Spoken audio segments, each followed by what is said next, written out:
Jordan,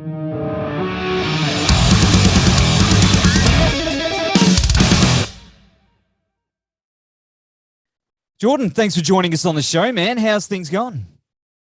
Good. Thanks for having me.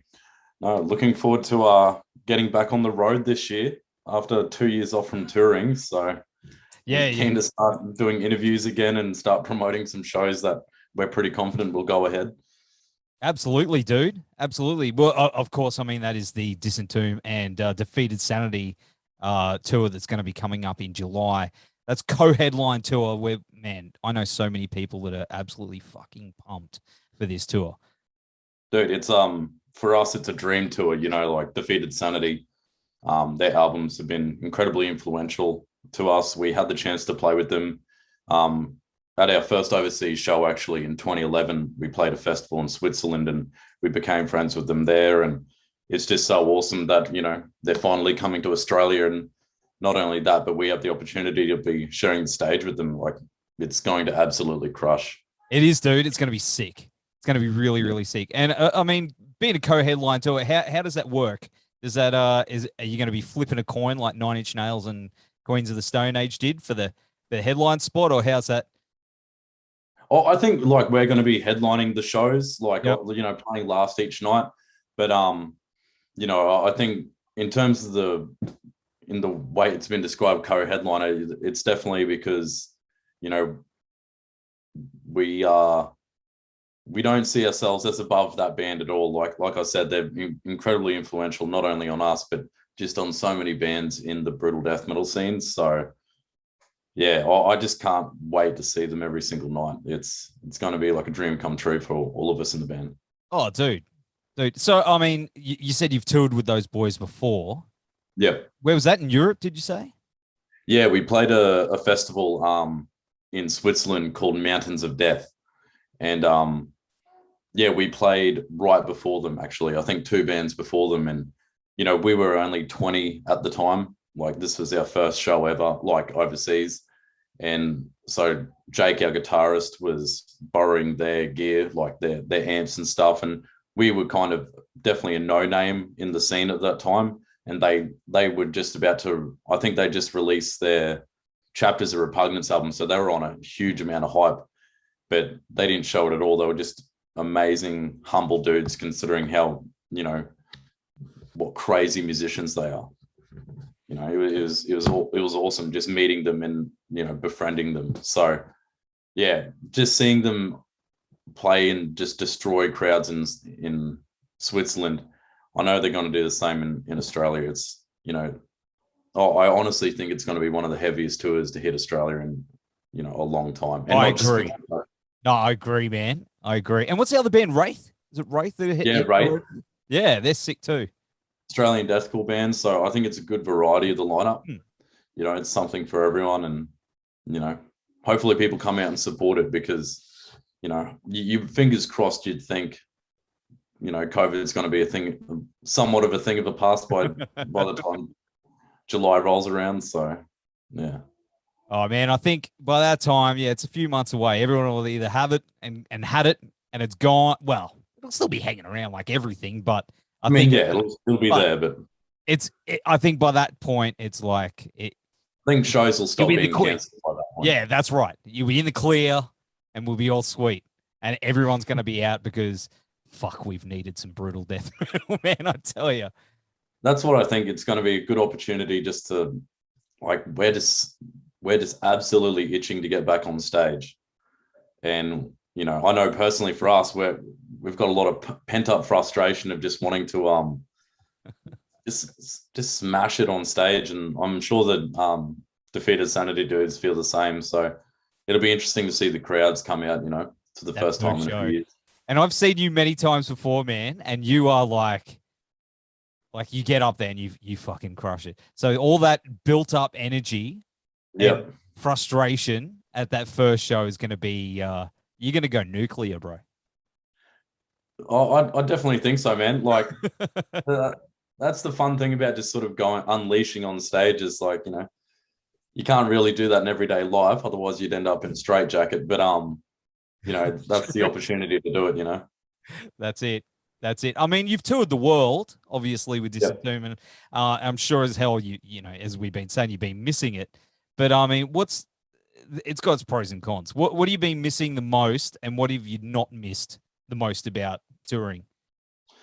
Yeah, that's a good question. I think the thing I miss the most is just hanging out with the other guys in the band. You know, the four of us, Jake, Henry, and Adrian, and myself, we really are like best of friends.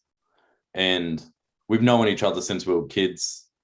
And, you know, you'd think like hanging out with someone for 5 months of the year, you'd kind of get sick of them, but you just end up, we just have these crazy inside jokes. And I think that's the main thing I miss, is that feeling of freedom. You know, you're over in the middle of the US, you're 2 weeks into a tour and you've got another 4 weeks to go. And you've just got no responsibilities other than putting on a sick performance, performing the art that you've created with your best friends. And then afterwards meeting cool people that are into your music. You know, it's just such a unique way to travel. And, you know, my wife for the last almost 2 years has just had to put up with me sort of reminiscing and, you know, being a bit sooky about it, because I absolutely love touring. And in terms of the things that I haven't missed about touring, to be honest, I think it was a good reset as well. You know, it's probably a privileged view, but to have the opportunity to reset, and I think touring isn't the healthiest lifestyle at the same time. So it's been an opportunity to reset and really just get some, you know, healthy habits going around exercise and stuff again, rather than this sort of, you kind of get into it and then you're off on tour again and you stop giving a shit. So, you know, it's had its pros and cons, but I've just missed, that feeling of freedom, just being, you know, on the road and performing with your mates. Getting up to no good. Yeah. Yeah. Where's the hardest place to play? I mean, you played everywhere, but where's that one place where you're like, oh man, that was either a mission to get to, or it was just difficult? Man, I think there's been a few tours where even just getting to the US has been like, I remember we were traumatized from this one flight getting to the east coast of tour. Like our tour was starting in, like, I think this was with Aborted and Ingested and Psychroptic in 2018, but our tour was starting in Brooklyn, and it was like this 24 hours of just traveling in this horrible Chinese airlines. And we had like a 12-hour stopover in China, and I was a smoker at the time. So, and there was no smoking areas at this airport, and it was just hell inducing. And it was, that's the one that kind of sticks in my mind, of just being sort of like really traumatized before the tour even started, just being like, oh, you know, felt like I needed a holiday already. But, you know, most places it's pretty easy. Like I said, we just make a lot of fun of like whatever situation we get in, because we're just laughing at everything and just making jokes out of nothing. So it's kind of, it makes it a lot easier even when you're in shitty situations. You said you gave up the durries. How have you found that for your vocals? I mean, I know when I quit, it made a world of difference, man. Like performing, I wasn't coming off stage like. So how was it for you? Obviously. Yeah, look, to be honest, I don't think it's really changed much. Like, obviously, I have, my health is better. Yeah. My cardio is a lot better. So there's the advantages of probably having a better lung capacity. But other than that, like, I don't think the cigarettes ever, and like, that's the thing, I really love smoking. Like, I love cigarettes, and I really there's nothing better than actually having a cigarette after getting off stage. But it was, I don't think it ever really affected me too much, but obviously, you know, they're way in the past now, and I enjoy not smelling like shit all the time. Yeah. But I don't think they ever really affected my vocals. If anything, they probably made them sicker, to be honest. And that's not a pro. Yeah. No, that's like, I don't encourage anyone to. No. But taking up smoking cigarettes is literally the dumbest thing you could do. Yeah. Especially in Australia with how much they cost. I know. Yeah. Yeah, it's bad and good. So, I mean, the latest album, The Decaying Light, came out in 2019, and it was received really, really fucking well. There was a couple of singles last year. Have you been working on more? Well, you said before you've been smashing out some vocals, right?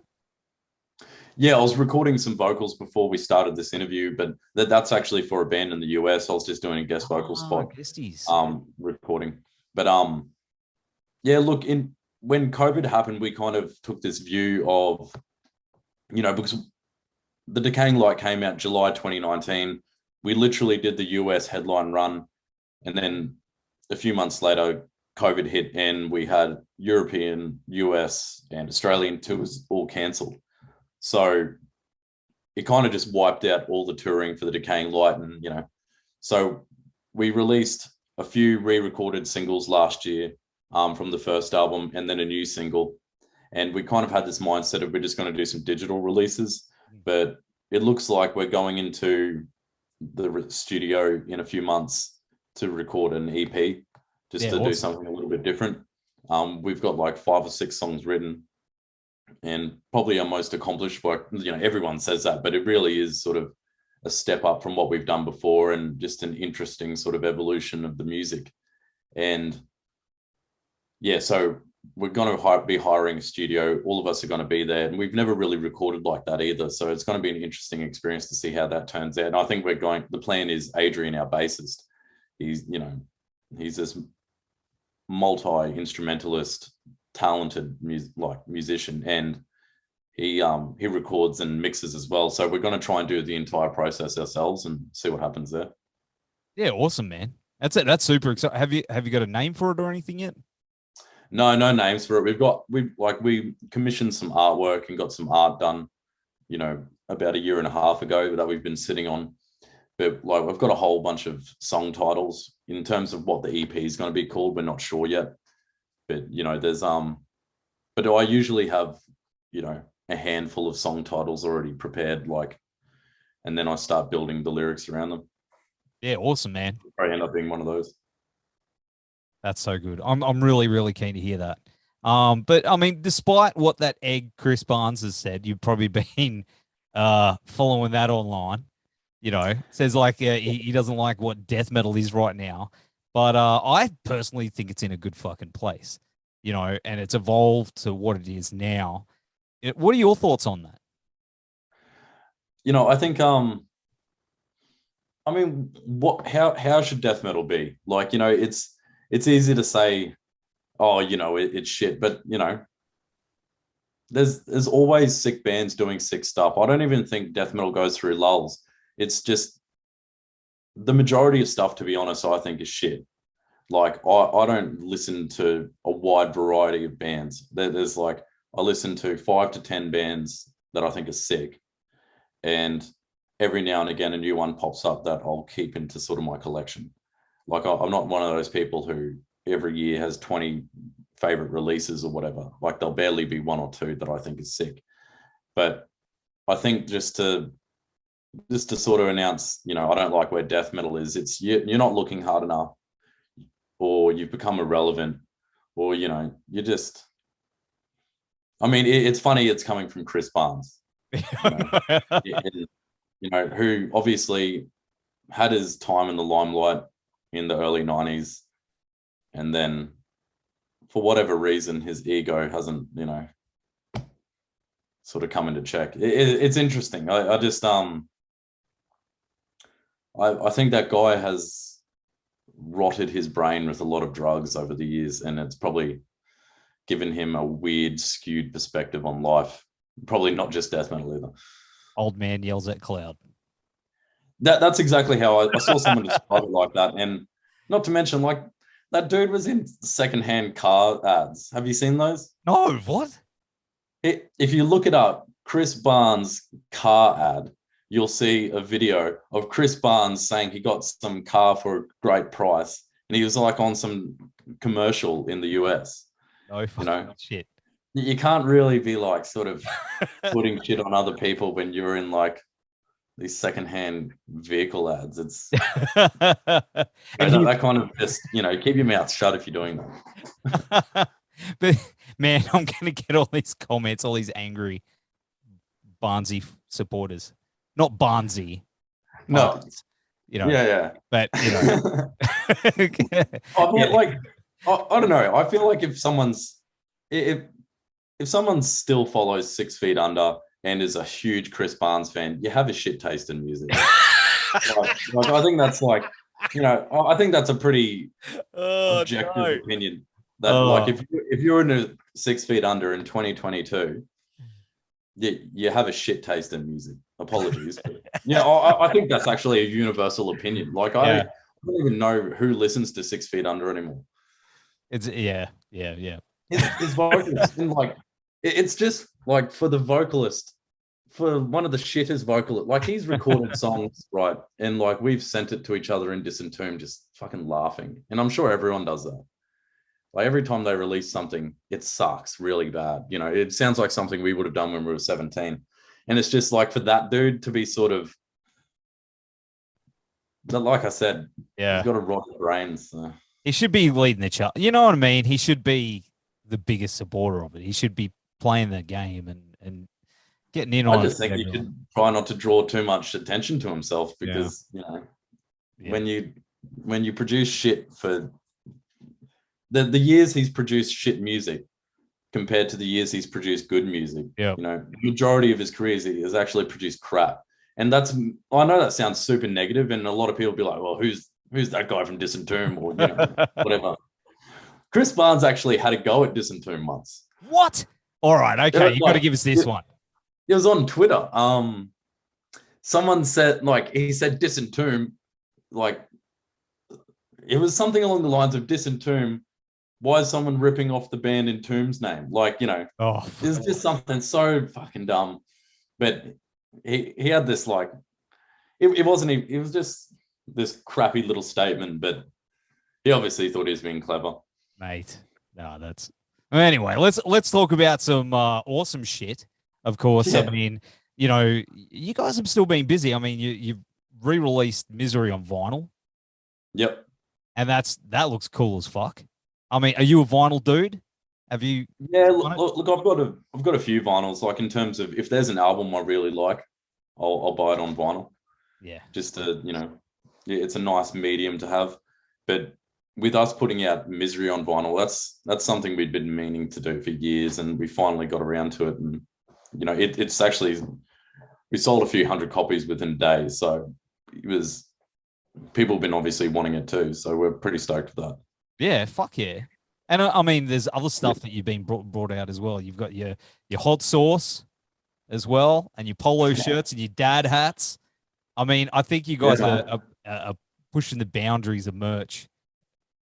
Like, yeah, it's like we're just doing merch that like we would want to, that we think is kind of sick. Some people might think it's shit, but we're just kind of, we don't really care. Like someone like our mate Dicey does like, you know, hot sauces and hit us up, and I'm like, why not? Like I love hot sauce, so there's nothing sicker than having your own hot sauce. Wait, shout out to Dicey, hey. Absolutely. I know, I'm just waving this at if you watch this, Dicey, he's a good dude. He's a real good dude. Absolute legend. His hot sauce is top quality. Yeah, lovely hot sauce. Yeah, man, like, and just with doing the merch stuff, like, you know, polo shirts and sweats and that sort of thing, just doing something a bit different, where that's mainly led by our mate Matt Turkington, who runs Vicious Instinct Records.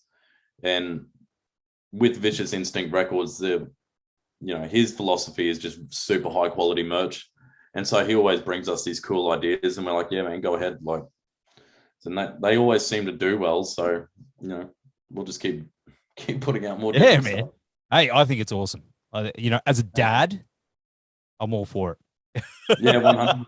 I'm all for it. You know, dadding and death metal should be a thing. You know, man, that's been my life for the last 2 years and 3 months since I became a dad, is just listening to death metal and doing a lot of mowing and a lot of weeding the lawns, and you know. It is. Hey, I hear you, bro. Yeah. But I mean, obviously you got this tour coming up. What else? What else you guys got on the cards? Yeah, man, we're getting a lot of overseas tour offers at the moment, just to go back to Europe and the US, but it's really difficult at the moment to, you know, you're kind of seeing the situation over in the US. We heard from, you know, some people in Europe that a lot of their tours are getting cancelled again. So it's really difficult to plan long term. So what we're just trying to do is we're just going to focus on recording music, do what we can in Australia, and just keep putting out different merch designs. There's not really much else we can do in terms of, like, we'd love to get back over to the US, love to get to Europe, but until there's sort of some more stability in terms of things going ahead. But we've got heaps of friends that are touring at the moment in the US, so it seems like they're sort of getting back to normal a lot more. Yeah, man, it looks like it's really kicking ass over there. Yeah, but I'm just looking forward to more tours happening in Australia. Oh, you know, like, I'm really itching just to see some bands. You know, it's like the last show I saw right before COVID hit was Cattle Decapitation on their tour. Oh wow, that was how fucking good was that show? That was a Tivoli. Dude, it was, yeah, Tivoli, yeah, and it was so sick, man. Like, I love the Tivoli. It was a great venue, and I think that was with Revocation, actually. And Revocation, like, we've toured with them before, but they blew me away that night. So yeah, man. The more I just want to go back to seeing some bands play. It's gonna happen, dude. And hey, yeah, man, thanks for hanging on the show, man. It's been absolute pleasure, and we'll have all the links to the tour down here with all the ticket links. Go support the band, buy yourself some shirts and some vinyl, guys. And man, we will see you and the boys very, very soon. Thanks heaps for having me, man. And if people can come out and check out the Defeated Sanity and Disentomb tour, they're not going to be disappointed. It's going to be absolutely crushing. It's going to be the best. Yeah. Cheers, man. Take care, brother. I'll see you soon. See ya. Thanks, man.